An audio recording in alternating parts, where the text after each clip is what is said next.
I'm the Gypsy and you're not, and this is the Rubber Biscuit Roadshow presented by Artist Alley Studio, featuring the artisan, handcrafted, and branded creations of the Gypsy and Mad Hatter at www.artistalleystudio.com. And now, on with the show.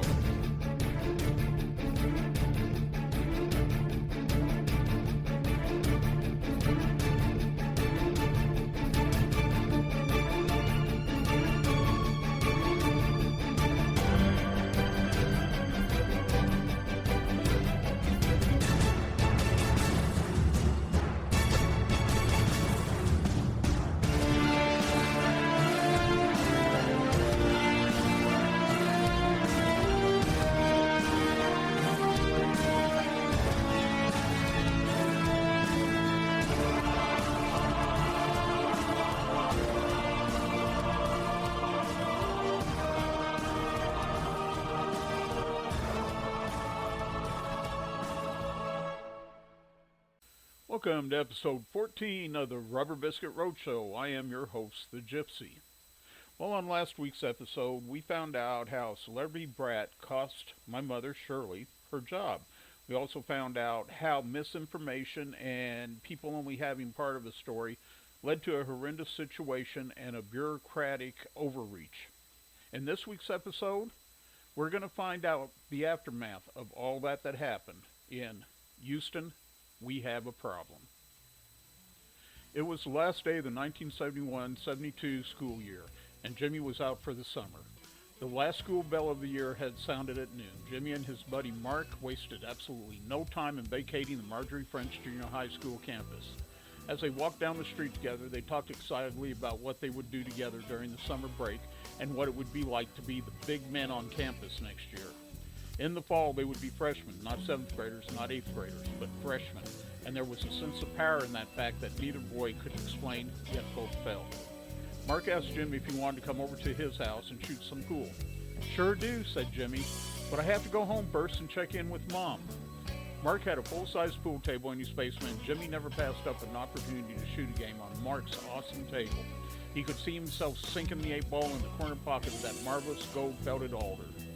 Jimmy left Mark at his house and rushed to his house. Cutting across the field behind Mark's house, Jimmy soon found himself at 29th Street. A quick jog across the bridge across the Chunganunga Creek, and Jimmy was home. "Hey, Mom," he called out as he entered the house, but there was no answer. Jimmy passed through the kitchen and went to her bedroom door. Knocking on the door, Jimmy said, "Mom?" He tried the door and found it unlocked. Slowly turning the doorknob and pushing the door slowly open, Jimmy looked inside the room. Shirley was still in bed with the covers pulled up around her head. The smell of vomit filled the room from the bucket next to the bed, and there were tissues crumbled and littering the floor. Shirley had still been asleep that morning when Jimmy and Patty headed for school. That was not unusual, but for her to still be in bed at noon, well, Jimmy knew something was wrong. Jimmy crossed the room and, nudging his mom's shoulder, said, "Are you okay, Mom?" Shirley rolled over and barely opened her eyes. She looked at Jimmy and said, "No, son, I am not. I'm very sick." Jimmy took a step back from the bed, not because his mother was sick, but because of how she looked. Shirley was running a high fever and had been sweating. Her long black hair lay in greasy strands on her head. Her skin was pasty white and her eyes were red-rimmed. The overall effect was that of the living dead, a vampire. "Is there anything I can do for you, Mom?" Shirley shook her head no. "I'll be over." Before Shirley could finish the sentence, she broke out into a coughing fit. Jimmy waited patiently until the coughing racked her body. As the coughing subsided, Shirley laid back into her pillows and let out a sigh. "I just need rest." Jimmy asked, "What about our appointment?" Shirley looked at him as if he had just spoken a foreign language to her. "Our what?" she asked back. "Our appointment, Mom, at Family Services. It's today. It's every Thursday." Shirley closed her eyes. "Oh, crap, I forgot. What time is it?" Jimmy looked at the clock. "It's 12:30. Shirley let out a long exhale. "Good, we have time." Shirley rolled over and bleary-eyed looked at her alarm clock. Reaching over, she set it for 2.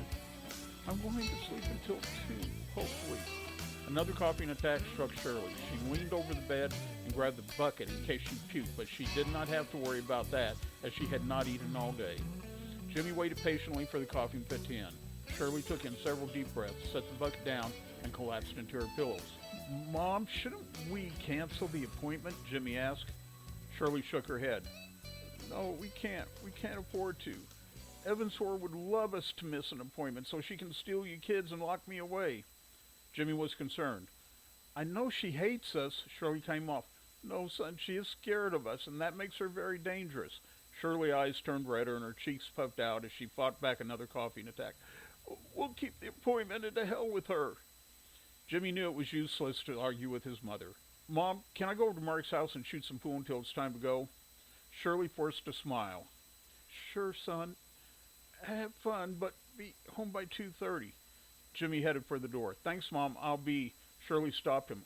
Wait, Jimmy, you said you're going to Mark's? Jimmy nodded his head. Just hang there. I'll pick you up on the way out. Jimmy smiled. Cool. Thanks, Mom. She waved him off as she launched into another coughing fit. As Jimmy went out the front door, the school bus carrying his sister pulled up in front of the house. Hey, Patty, he called out as his sister exited the bus. Mom is sick. Don't bother her. His sister walked towards the house. Okay, where are you going? Jimmy started walking across the yard toward the street. I'm on my way to Mark's. If you watch TV, keep the volume down. Patty ran over to him. Can I go? She asked. Nope, no girls allowed. He laughed and ran across the bridge as his sister turned and stomped into the house. 8-ball corner pocket, Jimmy said as the ball traveled across the gold felt and fell into the corner pocket. Damn it, Mark said. Oh, yeah, another Coke. Jimmy laughed and taking a large swig from his Coke bottle said, Let me finish this one and I'll allow you to pay your debt. Jimmy looked up at the clock on the wall and about spit out the Coke he was in the process of swallowing. What's wrong with you? Mark asked. Jimmy, ignoring Mark's question, asked his own. What time is it? Mark looked at the clock on the wall and laughed. Hope you weren't going by that clock. It's been busted for a while. My mom has been on my dad's ass to fix it. Jimmy had been going by that clock. He did not know how long it had been since he had last looked at the clock, but it had not changed from the time it showed on his face. The last time he looked at it, the time showed as 1:53. Mark, what time is it? Jimmy asked frantically. Mark looked at his wristwatch and said, 3:30. What difference does it make? Jimmy dropped his cue on the table and, pushing past Mark, rushed up the stairs. Out of breath, Jimmy burst through the door of his house 5 minutes later. Patty sat in the middle of the front room watching TV. Jimmy ran around her through the kitchen and, not bothering with knocking, shoved his mother's door open. Mom, wake up! It's 3:35! Mom! Shirley rolled over looking at the clock, yelled, Oh, shit! I didn't hear the alarm! Jimmy went back into the front room and confronted his sister. Patty, did you hear Mom's alarm go off? Patty looked up at him from where she sat on the floor. Sure did, she said. Then why didn't you make sure she was awake? Patty shrugged her shoulders. You said not to bother her. Jimmy was beside himself. You know we have an appointment with the therapist every Thursday. You should have yelled for Mom to get up. Patty turned her attention back to the TV. You didn't let me go with you, so I don't care if you go to therapy. Jimmy just stood and looked at his sister, dumbfounded. You stupid little... Shirley yelled from her bedroom. Shut up, both of you! Jimmy could hear his mother dialing the phone. Hello? Yes? This is Shirley Sturt. I had an appointment this afternoon with... Shirley went into a coughing attack. Jimmy rushed in the room and took the phone receiver from his mother's outstretched hand. Hi, this is Jim. James George. My mom is sick and coughing. We both had appointments at 3:30. Pause. Shirley Sturt. Pause. Yes, with Dr. Jones. Pause. Yes, my appointment was with Dr. Leland. Pause. Yes, I'll tell her. Are you sure we can't come now? Pause. Okay, thank you. Jimmy hung up the phone. Shirley was sitting on the edge of her bed trying to catch her breath. What did they say? She asked Jimmy. The lady said that they could not see us today since we were late, but that she would let both doctors know that we had called. Shirley held out her hand. Give me the phone. Shirley dialed the memorized phone number. Hello, can I speak with Miss Evans? This is Shirley Sturt. Pause. Oh, I see. Okay, can I get a message to her? Pause. All right, please tell her that I called. Pause. My phone number is 2320301. Pause. Yes, thank you. Shirley hung up the phone. She didn't know if the twisting in her stomach was from the flu bug she was battling or what she feared was about to happen to herself and her children. Shirley called in sick on Friday and spent most of the day phoning the AFDC office and leaving messages for Miss Evans. Late in the day, she was informed by the receptionist that due to the Memorial Day weekend, Miss Evans would not be back in the office until Tuesday, May 30th. Shirley went to work on Saturday, and on Sunday she loaded up the children and headed out to Lake Shawnee. Shirley had packed a picnic lunch, and they sat at one of the tables by the lake, enjoying their lunch of bologna sandwiches, potato chips, and Shasta soda. Shirley wanted to spend this time with her children, as it was probably the last time she would ever have with them. After lunch, they headed out to Rochester Cemetery, where they put flowers on the family's graves. They always started with Shirley's father's grave. Jimmy always knew they were near the grave when he saw the large Stanley stone with the palm frond carved on it. Shirley kneeled in front of the grave of her father while the children wandered through the cemetery looking at the stones and markers. "Hi, Daddy. It's me, Beth. I messed up again. Why am I always messing up?" Shirley felt the tears starting to flow. "I wish you were here to talk to me, to tell me what to do. I don't know what to do anymore. Mommy won't talk to me. She's still mad at me because of that bastard Walter Scott." Shirley wiped her eyes with the back of her hand. "Oh, Daddy, what am I going to do? Carl said that he and Patricia would take the children, but they are my children. Why does everybody want to take my children?" Jimmy had walked up behind his mother and stood silently eavesdropping. "Daddy, I'm not a bad little girl, so why do bad things always happen to me? I try to be good. I try to do the right thing. Oh, Daddy, please help me. I don't want to lose my children." Heavy sobs racked Shirley's body. Jimmy silently moved off to give his mother her time.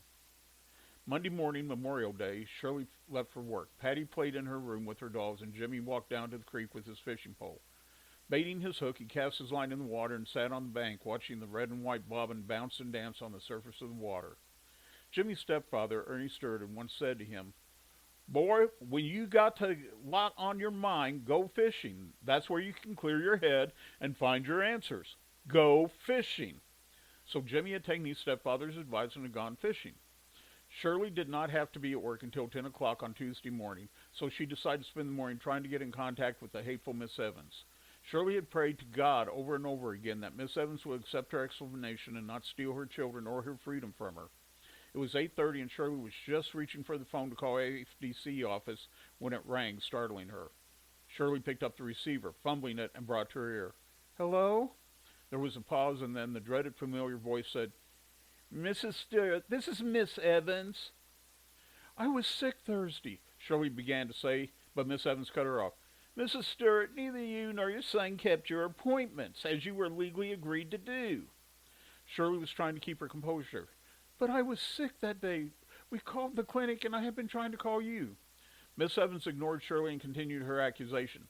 "You were required by law to attend your therapy sessions, or you would be committed to the state hospital, and your children would go into foster care." Shirley could feel the anger rising up inside of her and was fighting to maintain control. "Don't you understand? I was sick." "I don't want to hear your excuses. I don't need your excuses. I know what is better for you and your children than you do. I went before the judge Friday morning to have him sign the final order for—" Shirley screamed into the phone, "You can't do this!" Miss Evans cleared her throat. "I can, and I did. Pack a bag for yourself and your children. Report to my office Friday morning, June 2nd at 9 a.m. If you and the children are not in my office at that time, I will issue a warrant for your arrest and send the sheriff's department to your home to pick you and the children up." Shirley felt like she was going to faint. "Don't worry, Mrs. Stewart. The children will be well cared for until we find proper foster homes for them. I believe both of your children are familiar with the fine services offered by the Juvenile Detention Center." Miss Evans ended with one last admonishment. 9 o'clock on the 2nd, Mrs. Stewart, or else." Miss Evans hung up the phone without waiting for Shirley's reply. Shirley slowly returned the receiver to the cradle of her phone. She stared straight ahead at the picture of her father that hung on the wall. She had never felt as lost and alone as she now felt. "Mom?" Jimmy stood in the doorway of Shirley's room, looking at her sitting on the edge of the bed, staring at the wall. Shirley looked small and weak to the teenager. Small, weak, powerless. "We're going back to juvie, aren't we?" Shirley did not answer. "Here, Mom." Jimmy held out her address book to her. "Call him. Call Dad." Shirley looked at the offered book. "Leroy?" she asked. "No, Mom. Dad. Ernie." She drew back away from the book as if it was a deadly serpent. Looking up at Jimmy with wide eyes, she said, "No, I will not call Ernest. I will not beg for help from that man." Jimmy sat down next to his mother on the bed, the book in his right hand, holding it in front of her. "Dad loves us, and I know he still loves you. He would be happy to help. You just have to ask him. Shirley looked down at the book. He's an alcoholic. Jimmy nodded his head. I know, Mom, but I have been thinking about him a lot lately. You have been praying to God for help. Maybe he put Ernie into my head as a way of getting us help. Shirley did not love Ernest Albert Sturt. She cared about him, but had never loved him. She had met him at the Town Topic Hamburger Cafe on Broadway in Kansas City, Missouri, when Jimmy was just 5 years old. Jimmy had walked up to him and asked him for a penny for the bubblegum machine when Shirley had refused to give the boy any money. Ernie reached into his pocket, pulled out a penny, and stuck it in the machine for the boy. Handing the gumball to Jimmy, he stood up straight and, smiling at Shirley, offered his hand to her. Hi, I'm Ernie. She took his hand and a month later took his name. Shirley had married Ernie for 2 reasons. She was lonely ever since Leroy had gone away and Jimmy needed a father. Ernie was great with Jimmy, spending time with the boy and teaching him things that only a man can teach a boy. Jimmy became Ernie's shadow, and whenever Ernie went, Jimmy was there. Shirley became pregnant, and Ernie moved the family from Kansas City to a small town called Ithaca, Nebraska, just west of Omaha. Ernie's brother Jerry was an officer in the Air Force and was attached to an airfield near Wahoo, Nebraska. Jerry had gotten Ernie a job building grain bins, and all was right with the world until Shirley went into Wahoo General Hospital to give birth to Patty. While Shirley was recovering in the hospital, Ernie's older brother Joe showed up in Ithaca. Joe was a severe alcoholic and did not take much persuading on his part to get Ernie to fall off the wagon. Ernie abandoned his family, and Shirley was stranded in Nebraska with a newborn and her son. Shirley phoned her mother to help get back home to Topeka. Pearl contacted Shirley's brother Carl, who agreed to come rescue her as long as she named her newborn daughter Patricia. The baby had been born on Carl's wife's birthday, October 16th. Carl came and picked up the dislocated family. Shirley and the children moved into one of her mother's apartments at 700 Southwest Western. Contact with Ernie had been sporadic over the years. He could not afford the court-ordered child support as he could not hold a steady job due to his alcoholism. So Ernie did odd jobs here and there to survive. He loved the children, but became hesitant to keep in contact because every time he came to visit, Shirley had him arrested for back child support. Shirley's mother had admonished her for this. Shirley, you need to decide what is more important, the money or a father for the children. Now Shirley had a decision to make. What was more important, keeping her children and her freedom, or the disgust she had for Ernie's alcoholism? She reached out and took the address book from Jimmy's hand. Jimmy stood up and without a word handed his mother the phone and left her room, closing the door behind him. Jimmy sat in the small living room for a little while, listening to the muffled conversation coming from the bedroom. He was happy to hear his mother talking, which meant that she had made contact with Ernie. Who's Mommy talking to? Patty asked. Mom will tell you later. Leave her alone right now. Patty shrugged and went back to drawing in her coloring book. The walls of the small room felt like they were closing in on Jimmy, so he went out and sat on the front stoop, watching the traffic go by on 29th Street. 45 minutes later, Shirley came out the front door and headed for the Rambler. Going to work. See you around 6. Jimmy jumped up. Wait, Mom, what did Ernie say? Shirley closed the door to the Rambler and started the engine. She rolled down the window. Your dad will be here this afternoon, she said, putting the car into gear. Shirley pulled out of the driveway and headed up the road. Jimmy was laying in his bed reading. He was currently engrossed in the story of Esmeralda and Quasimodo when he heard the vehicle pull into the driveway. Jimmy looked at the clock as he jumped up out of bed. It was just a few minutes after 2 o'clock. Jimmy rushed outside, and there stood Ernie outside his pickup truck hugging Patty, who had made it to him before Jimmy had. Jimmy ran up to Ernie to hug him too. Ernie let loose of his daughter and gave Jimmy a bear hug. Hi, son. How's it going? The pickup truck Ernie had arrived in was a match for the man. Ernie had always reminded Jimmy of Clint Eastwood. A little over 6 feet tall, Ernie was lanky with wiry muscles, steely blue eyes, and wavy sandy hair combed back off his broad forehead.